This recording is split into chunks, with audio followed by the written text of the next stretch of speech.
Hi, and welcome to Dish It Out. I'm Doug Fee, coordinator of the hospitality programs here at Mercer County Community College, and my special guest today is Denny Granarolo. That's better. From Terra Momo Restaurant Group, master baker at the Witherspoon Bakery. Welcome. Thank you. So we have a wonderful menu today. Tell us what's on tap. I make some sample of what make the good name of Witherspoon is mostly of croissant production. There's not a lot of bakery doing the same kind of production that we're doing in Witherspoon, so I make some sample. So we have the plain croissant and the pinwheel, the almond croissant, the apple croissant, cinnamon walnut, and cinnamon raisin croissant. These look like good samples for me, but what's everyone else going to eat? Well, stick around. We'll show you how these go together. Thanks for joining us.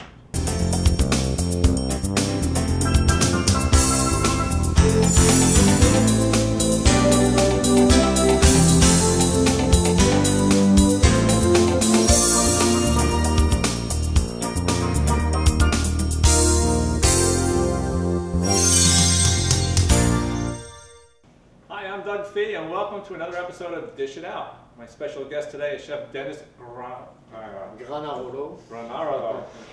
Master baker and adjunct instructor here at the college, and also a member of the Terra Momo Restaurant Group, which your part is the Witherspoon Bakery. Yeah, Witherspoon Bread Company in Witherspoon Street in Princeton, just across the library. We are open since April 2nd, 1998. I opened the shop. I'm still working over there, and we're doing good, Good, good. Now we're glad to have you over here with us at the college, at Mercer County College. So, which is a very good experience for me. I met a nice people, very motivated, but the learning, it changed a little bit from my routine, and I enjoy it. I hope we'll have more students next semester. well, I know your students put out some amazing product, and I was very happy to see that, the level you bring them up to. So, now you're with a handicap. You got to show me how to do that. So, Yes. Baking is not my forte. So I know I'm in good hands. So, what do you have planned for us today? I'm going to show you how to make the croissant. We can talk about the croissant, which is a layered dough. So we have a croissant in this family. You have croissant and a puff pastry. So if you learn about croissant, you learn also about puff pastry, which is similar in the making. I'm going to show croissant because it's maybe easier to do at home if you want to do that in a kitchen. It's less physical than making puff pastry. Puff pastry is kind of hard job. Croissant. So I'm going to start by the mixing. I have a KitchenAid here, so pretty much people have that at home. If not that, something similar. In this bowl, I always tell people put the liquid first. It helps for the mixing. So I put my liquid. It's for the recipe of the croissant. I work in metric, if you don't mind. So I prepare 1 kilo of flour, and my hydration is 60%. So, and the hydration I go with half water, half milk. So 300 gram water, 300 gram of milk, 60%. So now that's something that bakers have to get used to, is working in percentages. Yes. And with metric, it is a lot easier. Yes, metric. I tell people if you want to work in a bakery industry, it's a lot easier to work in metric. It's 510, 510, 1 liter of water equal 1 kilo. So liquid equal mass equal volume, it's kind of easier to grab the concept, to change the recipe. If you want to change the recipe, you don't have to go run through a machine. You can do by calculation. So first, my liquid, my flour, 1 kilo flour. So I don't put all the flour because you never know, maybe. After 150 grams of sugar. Okay. Now, if you have a scale at home, chances are you have a gram setting, so you'll be able to do that. And people get hung up on the equivalents, and it's like, well, how much soda's in the 2-liter bottle? Who cares? It's 2 liters. Yes, same thing. 2 liters, same thing. So I start my machine, little bit.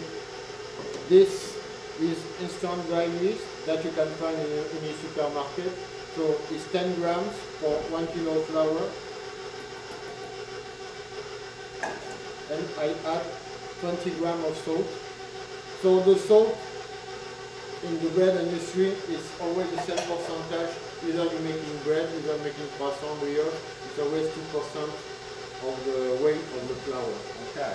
So everything's coming back off of the amount of flour, all your percentages and all your ratios. Yes, you base all your recipe on the amount of flour on the beginning. So, we'll start the mixing a little bit. I'm sorry it's a little bit noisy, but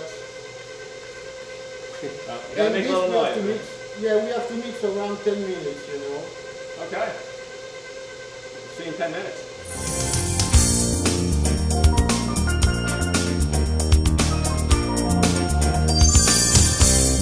Take my hand and start a brand new day.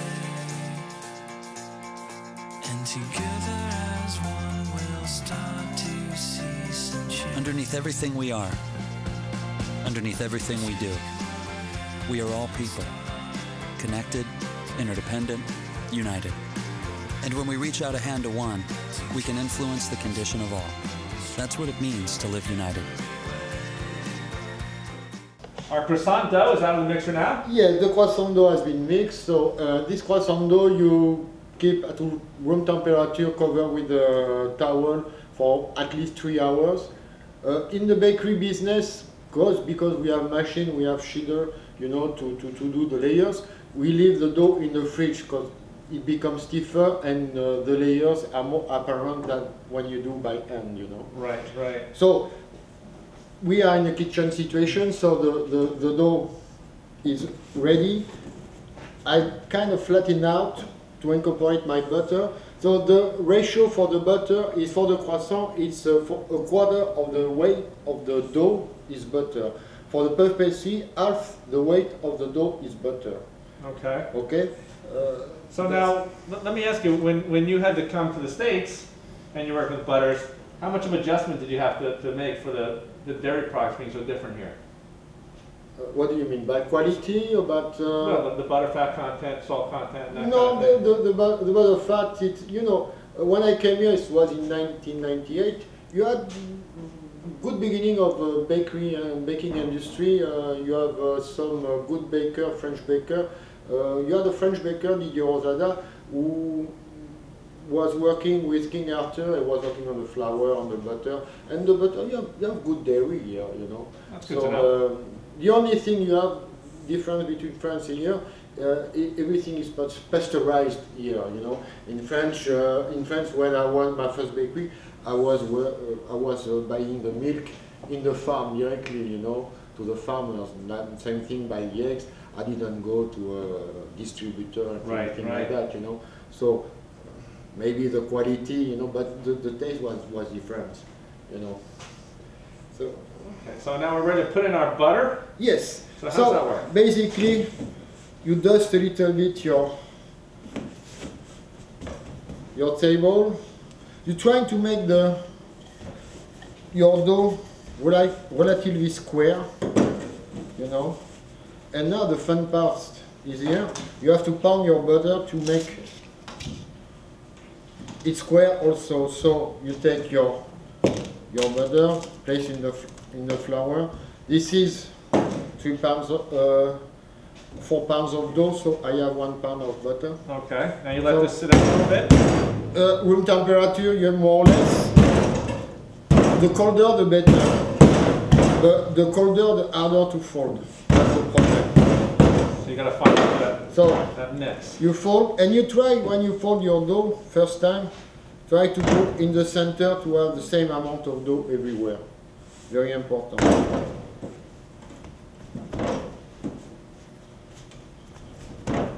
So this is your basic dough.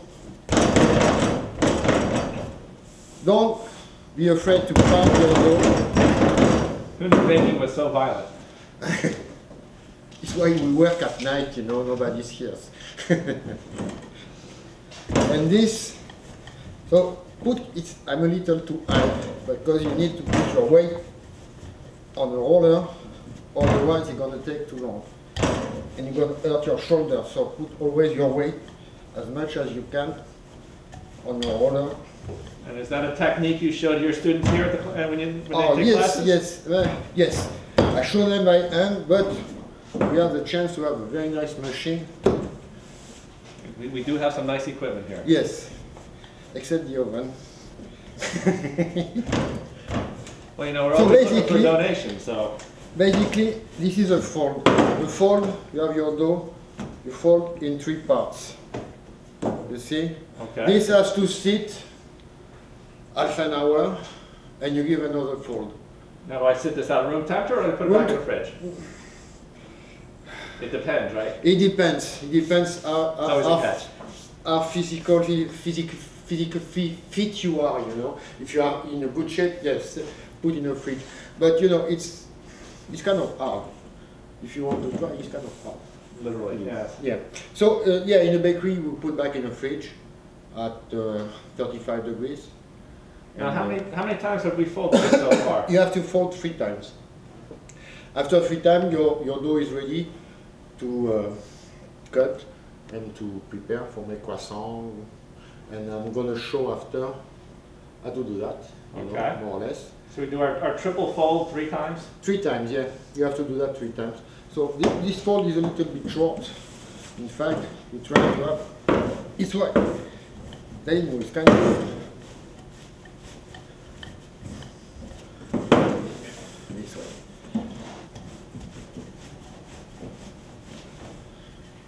Of course, on a dough sheeter, we have a machine that takes it through the rollers and gets it almost like a pasta machine just for Yes. dough.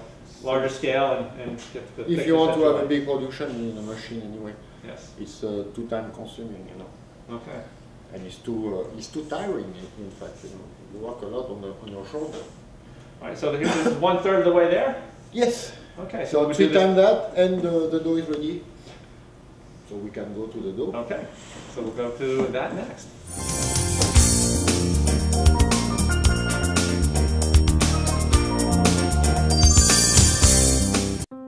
Mom, I'm not gonna go to college. What are you saying? You've got to go to college.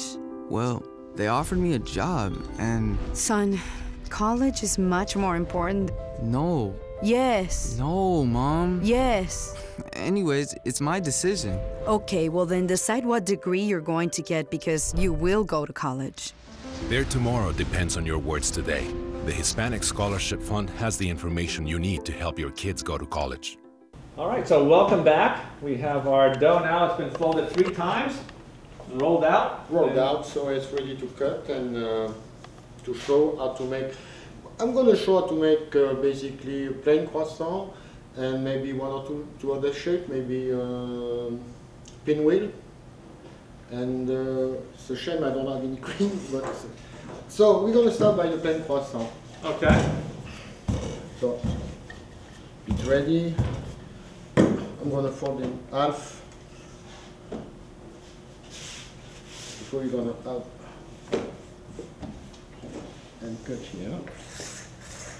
So now one thing I've noticed is you're not afraid to put around some flour here so it doesn't stick. Yeah, you better. It's a very, you know, with the butter, it's going to stick anyway. So if you, and after it's going to compromise your croissant, your skin. Going to bake the skin and it's going to look ugly when you bake. So, no, we don't want that. So the plain croissant, it's triangles, more or less, that you prepare like that.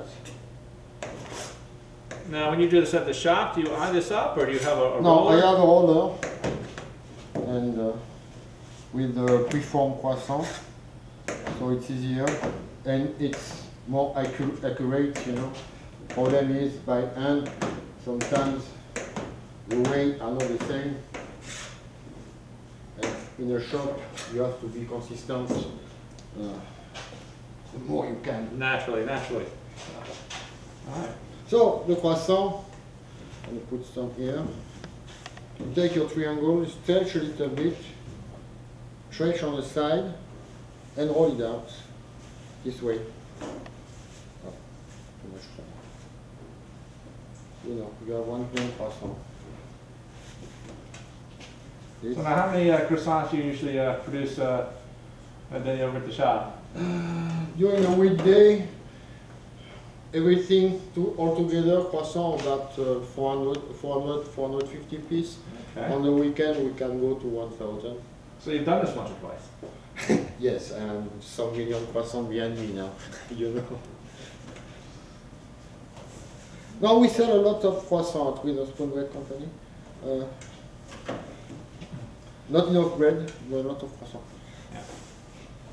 Now the parchment paper is a big help here. Yes.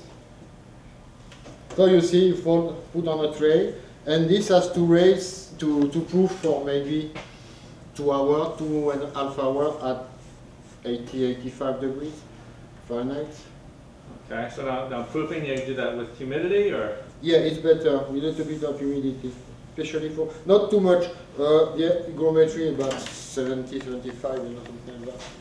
Not too, when you set up your machine, your proofer, we have proofer in at the bakery. So you basically, you put your tray inside, you set up your proofing temperature, humidity, and you can control the time more or less of your fermentation. If you want something in 3 hours, by setting up, you can have, or 4 hours, 5 hours, it depends. Now if I didn't have a proof box at home, what could I do? Just in your kitchen, you know, just try to cover as much as you can.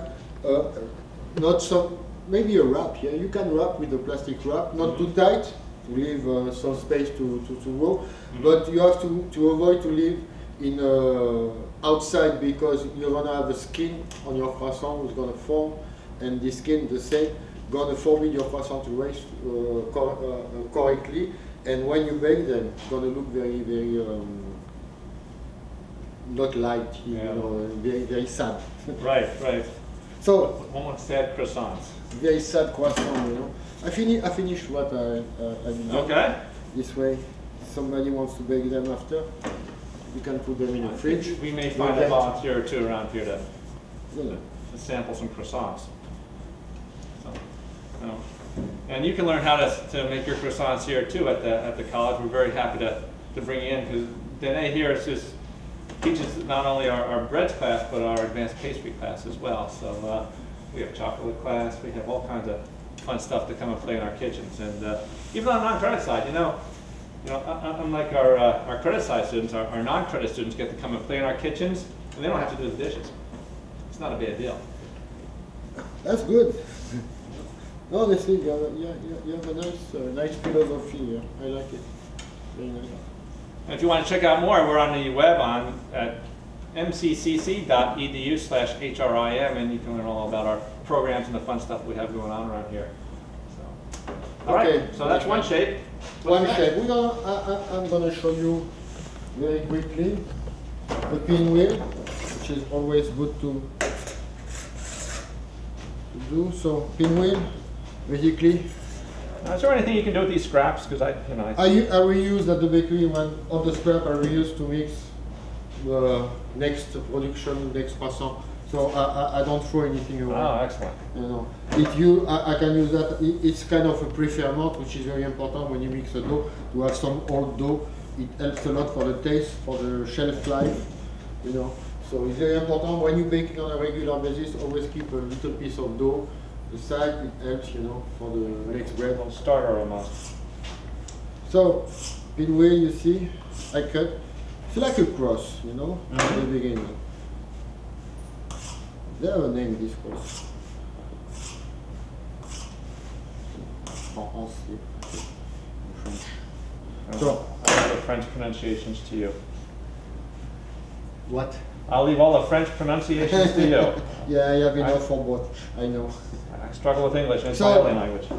You see your cross, you take one corner here, in the middle, so, and you take the following one, in the middle, following one. You see? Okay. Little piece of cream cheese, one fruit, or chocolate, or jam. You make that. Oh, okay. Yeah, Okay. You got me with the chocolate. I'm sold. So now, how long do we bake these off for? Usually it takes 20 minutes at 325 in the Okay. convection oven. Mm-hmm. Yeah, 15, 20 start on 15 and check. It depends. I like them a little bit brown, you know, not too light. So. Right, right. A little color tone. All right, well, we're going to put these in the oven and we'll get the samples on. So stay with us.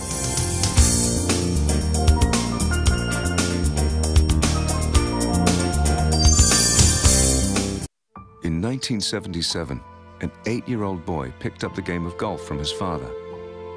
The odds of that same boy then making it to the US and European pro golf tours, 1 in 7 million. The odds of the Big Easy winning the US Open twice, 1 in 1.2 billion. The odds of him having a child diagnosed with autism, 1 in 110. Ernie Els encourages you to learn the signs at autismspeaks.org. Welcome to another edition of Ask Frank. I hope you're not asking your neighbor these questions, because you're supposed to ask me, Frank. Here's a question that I'm asked quite often. It involves leftovers. Some of you out there have probably already come up with some different things. Here's one that recently I encountered at my own family's house. Leftover sweet potatoes. Yummy, yummy. Some people don't like sweet potatoes. Some people do. I don't know what you like or you don't like, but you're going to hopefully like this. What we're going to do is we're going to turn this into sweet potato soup. Similar to what you could do a pumpkin soup or a butternut squash soup. Flavor this how you like. So we're going to get our pan nice and hot here. See, I'm using a nice portable burner, so if I can do it on this burner, you should have no problem at home. I'm going to go ahead and put my sweet potatoes in here.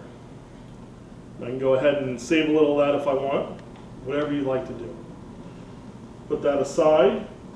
Now the one piece of equipment that you will need for this, and it's something that you should make the investment in, and this is called a stick blender or a burr mixer. People have different names for it.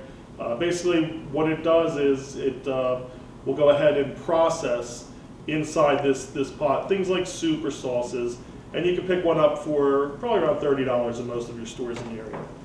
To my sweet potatoes, I'm going to add some chicken stock. This is actually some fresh-made chicken stock. You know, obviously you can use a store purchase one. And guess what? I need the rest of the sweet potatoes. Don't worry, Mom, you have more in your freezer. You don't have to come hunt me down for these. All right, so we have our sweet potatoes added, and it's really dependent upon you as far as how much or how little sweet potatoes you want, or whatever else you have left over, butternut squash, as I said, any type of mash that has this flavor. To this, I'm simply going to go ahead and add a little bit of kosher salt. You know, I'm using a homemade chicken stock, so this doesn't have a lot of salt in there. If you're using a base or something that you purchase in the store, I would definitely taste it before you go ahead and add any salt. I'm going to add a little bit of ground curry powder. This is a yellow curry. I typically like to add both red and yellow. So I'm adding probably about a tablespoon worth because I'm making probably about the neighborhood of a little over a quart worth of soup. I'm going to go ahead and finish that off with a little bit of heavy cream after. But in the meantime, to get that consistency that we want, anytime you're using this stick blender, this burr mixer, it's very, very important that you have it completely submerged in the liquid. If not, you'll be wearing it. So that gets very high speed. And you're just going to go ahead and process it until it gets the consistency you want. Now obviously you can see I'm doing this very quickly. You could take a little more time and a little more care when you're doing this if you'd like at home. And I'm going to finish it off. A little fresh ground black pepper. Always best to have one of these around, okay? You know, make a little bit of investment, get some whole peppercorns, get a good quality one. Fill it up and have this around. You will definitely reap the rewards of having a fresh ground pepper as opposed to one that's already ground for you that will lose its flavor in a short amount of time. So I'm going to go ahead and let this heat up to a simmer, and then I'll reduce it back down, at which time I will go ahead and get that cream worked in. And what that cream is going to do, even though these potatoes are very creamy in and of themselves, is it will add a little more volume, a little more body, a little more creaminess to that soup. I'm only going to add probably about not even 2 ounces of cream to this, probably about 1.5 ounces. And that'll just be right at the end, because you never want to put things like cream or milk ahead of time, because especially when it's hot, they'll tend to curdle. So put that in at the very end. Try to temper it so it's not going to curdle in your soup. So we'll finish this off with a little bit of cream. I'll plate it up, show you how it's going to look, and that will be our tip of the day. So at this point, I would normally let it go a little while longer. I'm going to go ahead and add our cream.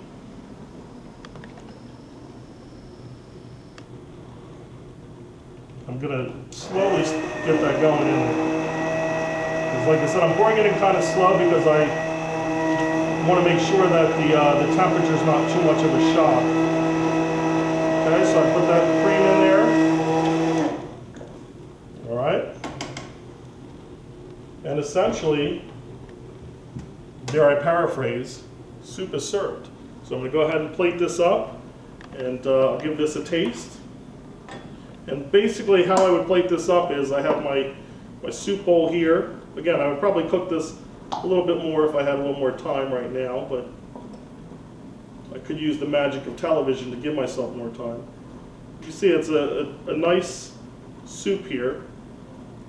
And again, a little more mashed sweet potato if you want, a little bit more consistency, but there's our soup. See, nice and creamy look to it. Just go ahead and put this over here. I have some croutons, some fresh made croutons. I'll finish that off. And you know, I could chop this up, a fresh sage leaf. Just go ahead and put that in there. And now, you see we have our sweet potato soup in here.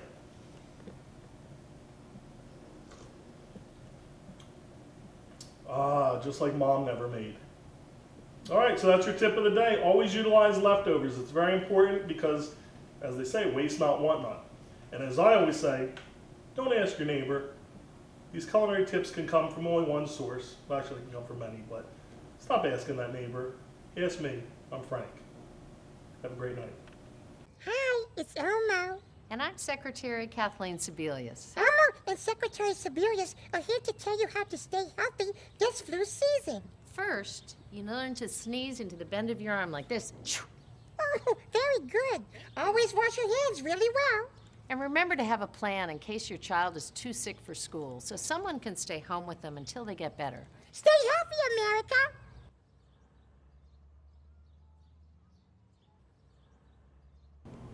So, okay, Chef, we have some wonderful product here. Thank you. Tell me about the croissants. What do we look for in a quality croissant? The best way to find if the croissant is good quality is to cut it in half. So I'm going to do that. And I hope it's good quality. Well, you're the expert. We'll, whatever you say, we're going to run with it. Yeah, I'm pretty much covered. So you see, when you cut it, you see the result of the crumb, very airy. You see the layers, more or less. Butter is doing this crumb very, very airy, very spongy. So that gives us our nice, flavorful, light texture. It's going to be very buttery in your mouth, you know. The best way to eat a croissant is like in France, you know. You take coffee with milk, you dip your croissant in it, and you eat it. That's the best way to eat a croissant. Well, for now, straight up's going to have to do. Thanks for joining us, Chef, and thank you for joining us on this episode of Dish It Out. We'll see you next time.